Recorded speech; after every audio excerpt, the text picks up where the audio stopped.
આ જે કંપની જે ઘીની ફેક્ટરી છે એના માલિકોના નામ છે જયેશ કુમાર રમેશચંદ્ર મહેસુરિયા, એક અંકિત ટેકચંદ પંચીવાલા, સુમિત જયેશભાઈ મહેસુરિયા અને દિનેશભાઈ તેજાજી ગેહલોત. આ જે અગાઉ આ લોકોના અમે પૂછપરછ વધુ કરી તો એ લોકો ડીસાના વતની છે અને ડીસાથી જ આ વસ્તુ આ લોકો શીખીને આવ્યા હતા અને છેલ્લા 2 વર્ષથી આ કામની અંદર આ લોકો કાર્યરત હતા.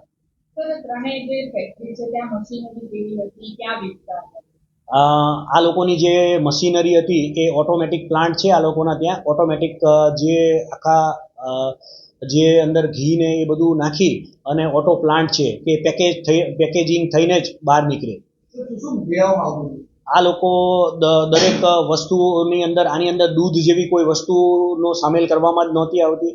આ વનસ્પતિજન્ય જે તેલ આવે છે, પામોલિન તેલ, એ તેલ પછી કેમિકલ આવે છે, કોરમ કરીને કેમિકલ આવે છે, એ કેમિકલને ઉમેરવામાં આવે જેનાથી જે પ્રકારના ઘીની તમારે સ્મેલ જોઈતી હોય, ધારો કે ગાયના ઘીની સ્મેલ જોઈતી હોય તો ગાયના ઘીની સ્મેલ આવે, ભેંસના ઘીની સ્મેલ જોઈતી હોય તો એ મુજબની સ્મેલ આવે.